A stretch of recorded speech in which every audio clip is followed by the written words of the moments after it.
Let's take a look at the print module in Lightroom Classic.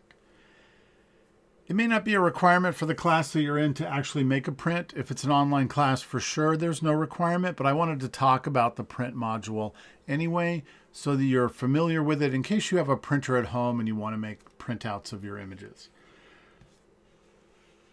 We have a similar layout to our other modules. We have a preview over here on the side. We have some templates down the side here.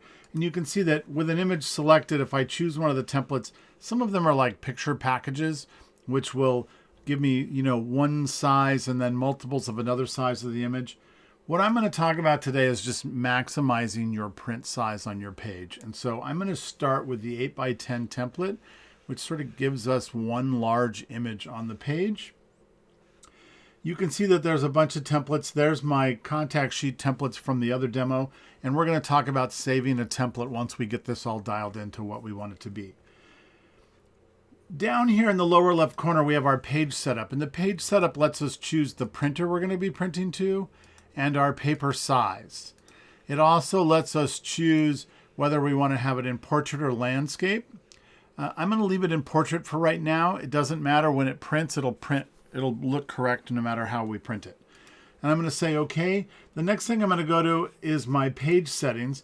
And in the page settings, we can dive down a little bit deeper. Your page setting dialog may look like this. And if it looks like this, it'll just have your printer selected, but there'll be a button down here that says Show Details. And if you click on Show Details, it'll give you more details. What we really want to choose out of this, we want to make sure that our color matching is grayed out, because we're going to use profiles to do our color matching. And I'll talk about that as we get closer to sending the print out. The other thing we want to talk about is our quality in our media. So with our media, we want to choose the paper that we're using. And if you're using, so in my case, it's a Canon printer. If I'm using Canon paper, these are all the Canon papers. If I'm using something else, they have these fine art papers that I can use.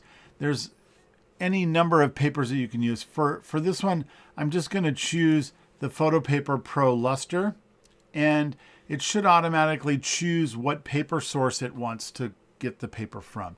Some papers will be able to go in different trays on your printer depending on which printer you have, and it should automatically choose that. Below that, we have our ability to choose our print quality. So we can go with standard or with high quality. High quality will put down a tighter ink pattern or more ink on our paper and give us finer detail or more detail in our print. So I'm going to say high quality, and then I'm going to save that. It doesn't really change what we're looking at in Lightroom, but it changes how Lightroom's going to interact with our printer and how it's going to prepare our file to send to the printer. So it's important to double check those and make sure that they're set correctly. Now we're going to look at the stuff along the right side column here. We're doing a single image, same as when we did our contact sheet. So single image contact sheet lets us customize this layout a little bit. Right now with the 8x10, it wants to make my image 8x10, but my camera doesn't shoot in an 8x10 ratio. And so it has zoom to fill checked, which means it's going to arbitrarily crop my image. If I uncheck that, you can see it takes me back down and shows me the full frame image, the entirety of what I photographed in the camera. The next one down is rotate to fit. If that's not checked, it's going to leave it as a horizontal. So we check that so that it rotates it and fits it in the page the best that it can. And then as we go down here, we can see that the printer wants the bottom border to be 0.56 inches and the top to be 0.25, which is going to make our image look not centered. And so if we want to center our image, what I recommend is you click on the top and you choose 0.56. And now we'll have a 0.56 border at the top and bottom. We have a 0.25 border on the left and right. And so our image will be centered on our page. As far as the grid goes, we're printing a single image, so it's one row, one column. We can change the size of this if we have a specific size in mind, and it should keep it centered in the page for us.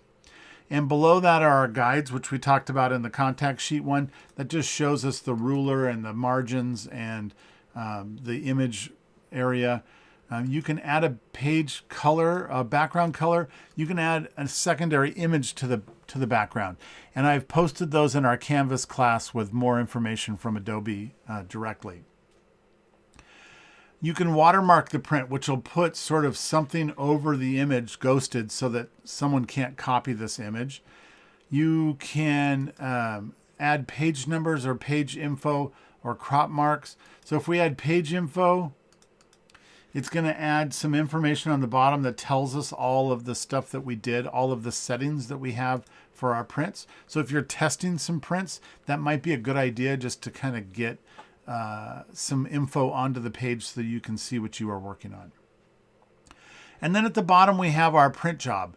And prior to this, we outputted to a JPEG file for our contact sheets. Today, we're going to talk about sending it directly to the printer. If draft mode printing is checked, you need to uncheck that. If it is checked, it won't let you change any of the other settings that we want to change to make our print the way that we want it to look.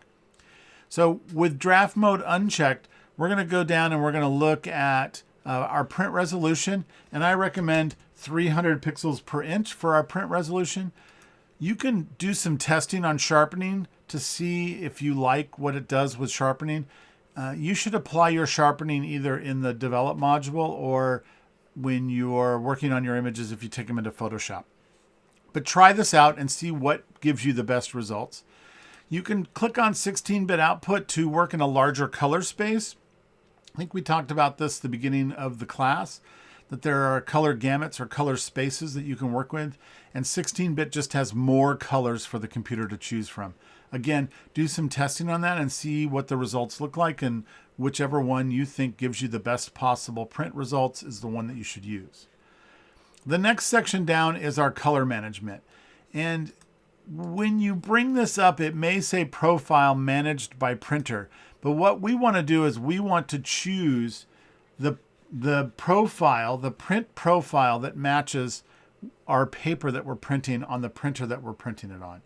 And so I'm printing on the Canon Pixma Pro 10, and we chose the luster, right? We chose the luster paper. And so I'm going to choose the luster lookup table and profile, and you can see that the profile now says it's going to be on the luster paper. And what that's going to do is match up the colors. So Lightroom is going to send this image to the printer, and it needs to get translated into what language the printer knows or what data the printer can accept so that it can turn it into ink on paper. And when we apply this profile in that process, what it does is it tells Lightroom what the printer can see color-wise and allows Lightroom to adjust the colors so that they fall within the colors that the printer can actually print. And right below it, we have our intent, which is perceptual or relative. And whichever one of those you choose can make a difference in what colors Lightroom ends up choosing. With perceptual, if the colors fall outside of what the printer can do, we call that an out of gamut color. And with perceptual, what it does is it pulls all the colors in basically at a relative amount. So it will move every color closer in towards what is in gamut. But if we go to relative intent, what that will do is it will leave all the colors alone that are in gamut, and it'll bring all the out of gamut colors in and does what we call clipping them. It'll bring them into the closest match within gamut. And so you can have some differences. Perceptual is really good for portraits or people shots where you want to kind of keep all the colors sort of changing relatively the same amounts. And relative can be really good for landscapes and other types of images where it's fine to leave the most of the colors where they are and just bring some of the colors back into gamut. So for this one, I'm going to choose relative. Below that, we have some print adjustments where you can change some brightness and contrast. They are there and you can use them. But what I recommend is that you create a virtual copy of your image or go back into your develop module and make changes in your develop module where you have finer control over what you're doing. And then once you're done with that, it's very tempting just to hit print. Print is going to send it directly and immediately to the printer.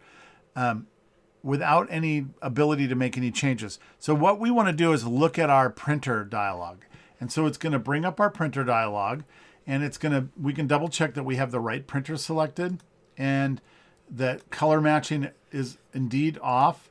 And then we can make sure that we have the right quality and media selected. And then we would hit print, and it would send it to the printer, and it would make our print. That's pretty much the printing module in a nutshell. So now we've created this full frame print that's centered on the page. We want to keep this, right? So I'm going to come over to my template browser, and I'm going to hit the plus button, and I'm going to say full frame. And it's going to save it in my user templates, and it's going to create that template right down here. So no matter what I do, if I go to 4 squares, let's see, we'll go to a 5x7, but then I want to do my full frame, it's going to bring all of my settings back and automatically apply them for me. So that is sort of the short run through the print module in Lightroom.